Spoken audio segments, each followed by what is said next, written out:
Hi,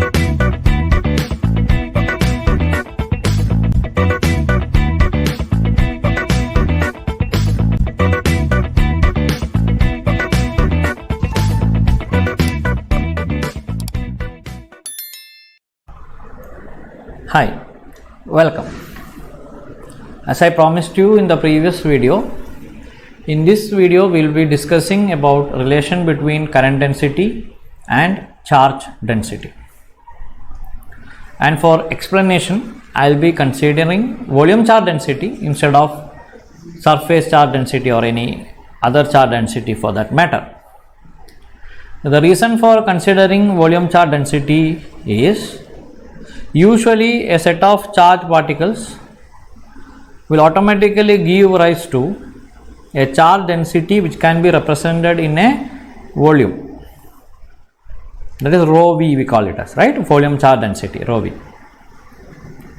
So if we have, as we mentioned in the definition of current, we are going to hold a surface normal to the direction of the current and we are trying to evaluate how many current vectors are crossing this particular surface in a given time.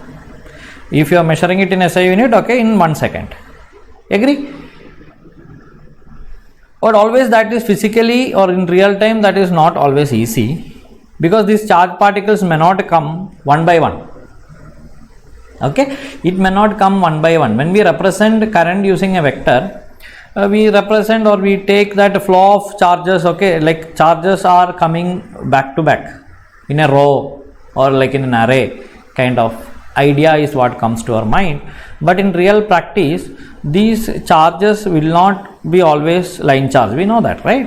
It can be surface charge, it can be volume charge. That's why we are discussing with volume charge density, okay, the more complicated one, so that you can easily take this idea to the lower densities, line charge or surface charge. Okay, telling that, what I mean is, let us consider a cloud of charge. When I say cloud of charge, it represents a volume charge, right? No arguments. So this cloud is actually filled up with, okay, charges. Now just imagine about this entire cloud of charges is moving together or drifting together to make you current, to give you current.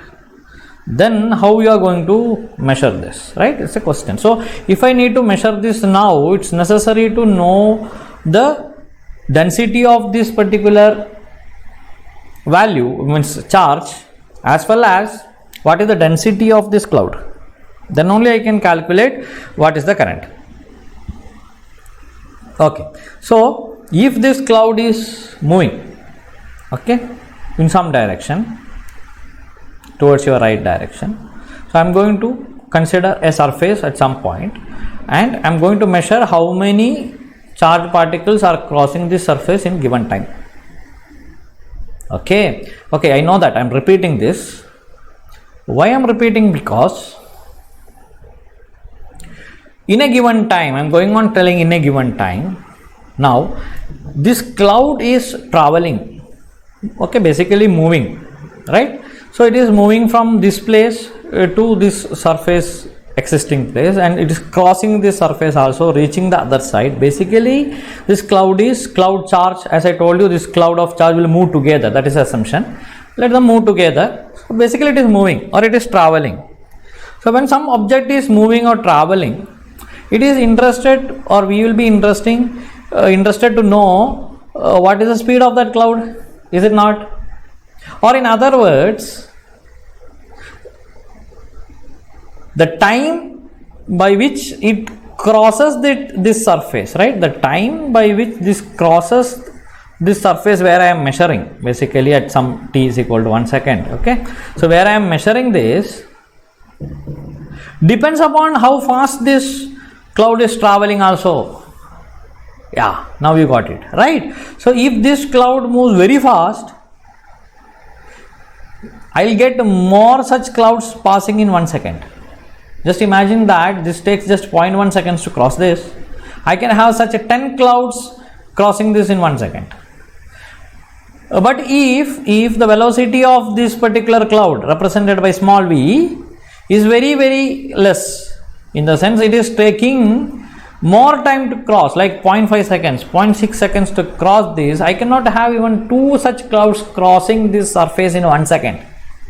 Getting that idea? So I can directly relate the current measured with the velocity.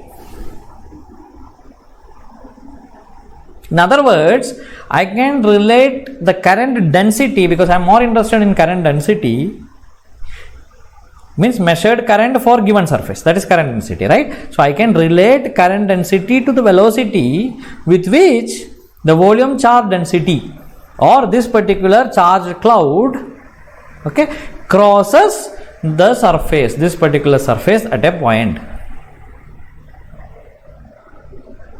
So the velocity with which the charge is getting transferred is v, some v, measured in meter per second, very important, SI unit. Okay, and you know that velocity is a vector quantity, it has both value and direction. So if I can calculate this vector quantity, or if I know this vector quantity, and if I know this how much volume charge with me, then interestingly I can calculate what is current density and in turn what is current. So whatever I have explained here can be better visualized using a graphic. So I would love to show you that graphic representation. So let me first consider a surface where I need to, where the point or surface where I need to calculate the current. Okay, I am holding some surface. I am assuming that now the cloud is moving from the left hand side to your right hand side. So I have my charge cloud somewhere here. Okay, now this is started, okay, moving towards the right hand side and is going to eventually going to cross this surface at some velocity. So it's moving and eventually it crossed this surface with some velocity. I'll repeat the graphics. So I have my surface held normal such a way that I'm assuming the cloud of charge or the volume charge is moving from left to right. So I have my volume charge initially at this position and it has started moving with some velocity to right hand side, and some portion of this cloud has already crossed this surface.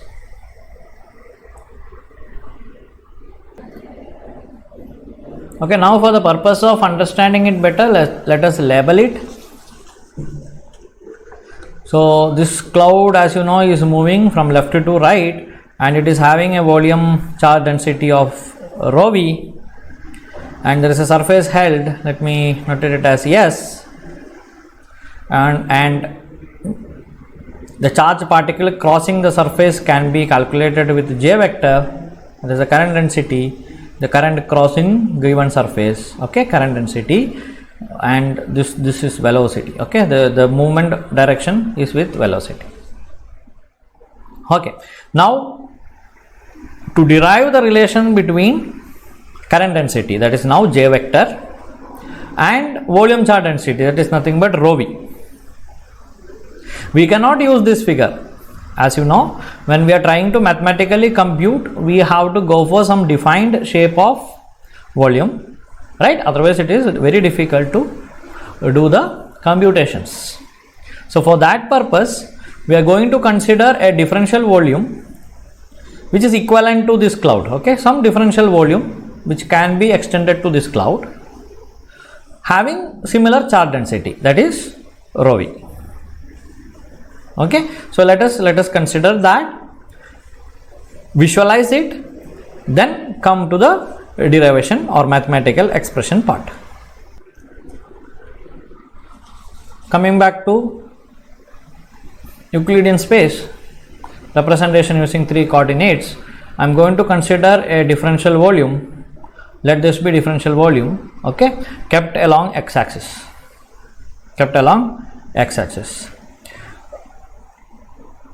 So this particular volume can be a cuboid with maybe the surface area, okay, each surface is some delta s, because I am considering very small volume, and from the definition of volume charge density, the volume charge density of this particular volume is again considered to be rho v. So using that definition, I can evaluate what is the total charge present inside this volume. So the total charge present inside this volume will be delta Q equals the volume charge density into volume. So how will I understand what is this delta V? Delta V is the small incremental volume. So if I know the width of this cuboid or length of this cuboid, okay, let us take it as delta L. If I know that, then delta L into delta S will give me delta V. So knowing delta S and delta L of this particular small volume which we have considered, we can easily calculate what is the total charge present inside this cuboid. So as I explained, delta Q, okay, for the purpose of derivation, it is better to note down this. Delta Q can be written as rho V into delta V. This is purely from the definition of rho V, and delta V can be calculated if I know surface area of the cube, assuming that all the surfaces are equal, and the length of the cube.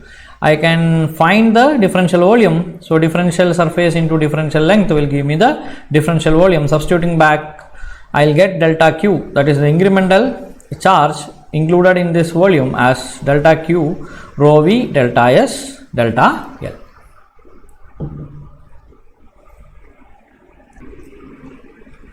As you know, what we are interested in is movement of this volume charge, right? It is not calculating what is the total charge inside this volume charge. So I am interested in what is the current generated if this particular volume starts traveling, starts moving, because that is responsible for creating current, obtaining current. Okay, now what I am going to assume is, I am going to assume that this particular block of charge, that is entire rho V, is going to move in some direction. So let me assume that it's moving in x direction with some velocity v. So it has moved along x direction. I am stopping it here. Okay, it keeps on moving, but for mathematical computational purpose, I am stopping it here. I'll repeat it. See, it was at the origin initially, and now it has moved along x-axis with some velocity along x direction. So it is moving along x direction. Keep this in mind. So this would tell us that the velocity is having only x component. So velocity is a vector quantity which has all the three components, x component, y component and z component. But in this case, we are considering that box is moving in x direction only. So the velocity component will have only x component. And this particular movement, okay, this is a small movement, is happening in some time interval. Okay, because with that velocity it has to take some time to move this, okay, from the origin to this point. So maybe delta t is the time taken, and the distance traveled is delta x. For purpose of representation, I am taking a small distance, that is delta x. Hope this is very clear. So the same volume charge, okay, having charge delta q, which is rho v delta v, is moving along x direction with some velocity for a small distance delta x. So okay, now labeling it, you know that the width of this small incremental volume which we have considered is delta L, and this volume, the distance for which this volume has moved is measured as delta x. And other things you should not forget, that this surface is delta S and the total charge presence is delta q, as well as this cube is at this position because it has moved with some velocity in x direction. So these things should be in your mind when we go further in finding the expression.